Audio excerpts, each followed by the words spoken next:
Nobody is talking about this, and I genuinely do not understand why.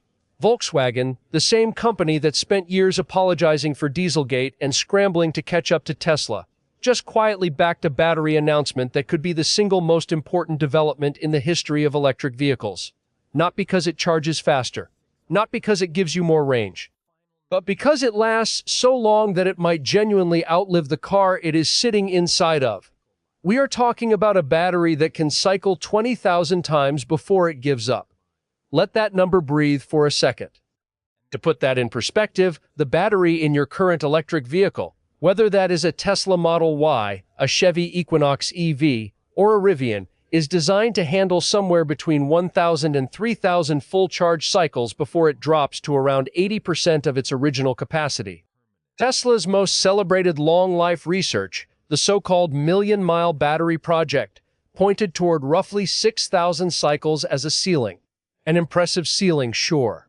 But Gotion High-Tech, a Chinese battery company with Volkswagen as a major shareholder, just unveiled a sodium-ion battery under the brand name Nascent that claims over 20,000 cycles with 88% capacity retention at negative 40 degrees Celsius. That is not a typo. That is not a rounding error. That is a number that, if it holds up at real-world pack scale, rewrites every assumption the auto industry has been operating under for the last 15 years. Here is the part that nobody in mainstream automotive media is sitting with long enough. At one full charge cycle per day, 20,000 cycles translates to roughly 55 years of usable battery life. 55 years.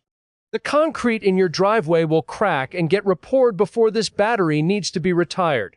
For a daily driven electric vehicle that only uses a partial charge window, say 20% to 80% of capacity, the effective calendar life stretches even further.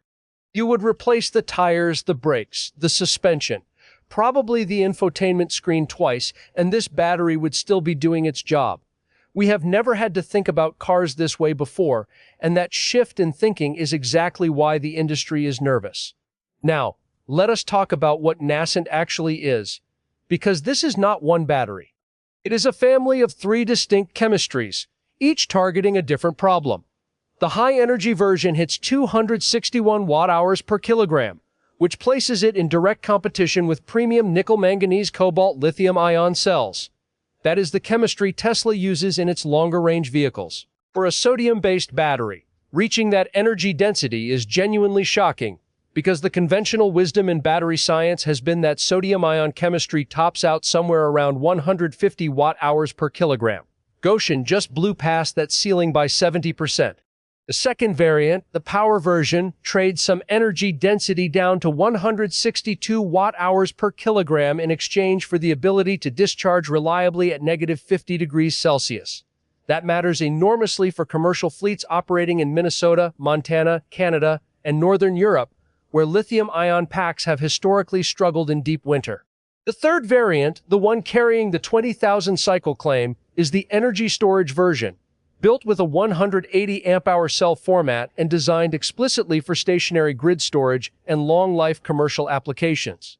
This is the one that passed an 8mm nail penetration test and a 400 degrees Celsius heating test without catching fire. For context, many lithium-ion cells fail those tests catastrophically. The material story underneath all of this is where the real disruption lies. Sodium-ion batteries do not require lithium. They do not require nickel. They do not require cobalt. Lithium, nickel, and cobalt are the 3 most geopolitically sensitive materials in the modern battery supply chain. Lithium comes primarily from Chile, Australia, and increasingly from contested salt flats in Bolivia and Argentina. Cobalt is overwhelmingly sourced from the Democratic Republic of Congo under conditions that have drawn consistent human rights scrutiny. Nickel supply is concentrated in Indonesia, Russia, and the Philippines, all of which carry varying degrees of supply chain risk. Sodium, by contrast, is extracted from common salt. It is literally everywhere. The manufacturing cost differential that flows from swapping those materials is projected to cut pack-level costs by somewhere between 20 and 40% compared to nickel-manganese-cobalt chemistry, and by 10 to 20% compared to lithium iron phosphate, which is the budget lithium chemistry that companies like BYD and Tesla have been using to drive prices down. If Goshen can scale nascent production to automotive volumes, the economics of building an affordable electric vehicle change fundamentally. Here is what makes Volkswagen's position in this story so strategically interesting. Volkswagen did not just invest in Goshen as a financial play. They own roughly 26% of the company, making them the largest single shareholder. They have direct influence over production planning, chemistry development timelines, and supply agreements. At the same time, Volkswagen has spent the last 3 years building out its unified cell platform, a modular battery architecture explicitly designed to accept multiple chemistries on the same manufacturing line. Lithium iron phosphate for entry-level vehicles, nickel manganese cobalt for premium and long-range models, and now sodium ion for ultra-low-cost, ultra-long life applications and grid storage. This is a hedged bet of extraordinary scale. While Tesla has built its competitive moat around vertical integration within a single chemistry family and the software ecosystem wrapped around it, Volkswagen is positioning itself to be chemistry agnostic, able to pivot toward whichever cell technology wins on cost and longevity at any given moment. That is a fundamentally different strategic philosophy, and one that becomes very powerful if sodium-ion delivers on its promises. The threat to Tesla is real, but it is worth being precise about the shape of it. Tesla's advantage in the affordable EV segment, the Model 3, the Model Y, the forthcoming next-generation compact, rests on its ability to produce lithium iron phosphate cells at low cost through its own gigafactories and to integrate those cells with industry-leading battery management software.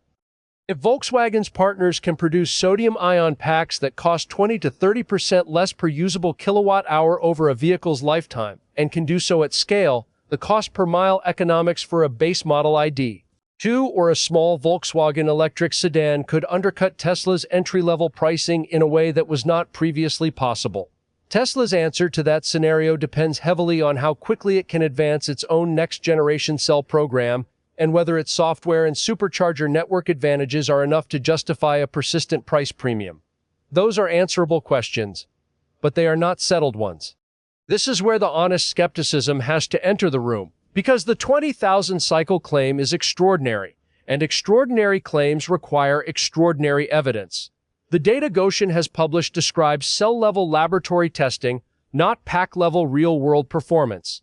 There is a meaningful gap between those two things. At the cell level, you can control temperature, charge rate, depth of discharge, and electrolyte formulation with precision that is simply not replicable in a vehicle driving across Phoenix in August or idling in a Minneapolis parking garage in February. Pack-level behavior introduces thermal gradients, cell-to-cell variation, battery management system decision-making, and mechanical stress from vibration and expansion cycles. Several battery analysts who have reviewed Goshen's published data describe the results as plausible and technically coherent, but not yet independently validated at the pack and vehicle level. The nail penetration and high-temperature safety results are treated as highly credible because those are standardized tests with clear protocols. The cycle life number is treated as promising but requiring further confirmation. That distinction matters if you are an investor or a fleet manager making procurement decisions based on this announcement. So here is the question worth sitting with, and I want to hear what you actually think in the comments. If nascent sodium-ion cells hit production at scale within the next 2 to 3 years, and if the 20,000 cycle claim holds up in real-world pack testing, does that fundamentally change when you would buy an electric vehicle, or what kind you would buy? Because a battery that genuinely lasts 50 years changes the calculus on used EV pricing, on leasing versus owning, on second life applications, and on whether the battery pack becomes a long-term infrastructure asset rather than a depreciating component. These are not small questions. They touch the insurance industry, the used car market, the utility sector, and the way we think about vehicle ownership at a foundational level. The battery race in 2026 looks nothing like it did in 2020. It is no longer a single-front competition between range leaders. It is a simultaneous battle across energy density, cycle life, cold weather performance, safety certification, raw material independence, and production cost. Volkswagen, through Goshen and the unified cell architecture, has just placed a major piece on every one of those boards at once. Whether those pieces are in the right positions will become clear over the next several years of production ramp-up and independent validation. But the move itself is not incremental. It is the kind of strategic repositioning that reshapes industries. And if you care about what is coming to your garage and your energy bill in the next decade, this is exactly the kind of development worth watching closely. For more of that, join us here so you are never caught off guard by what this industry does next.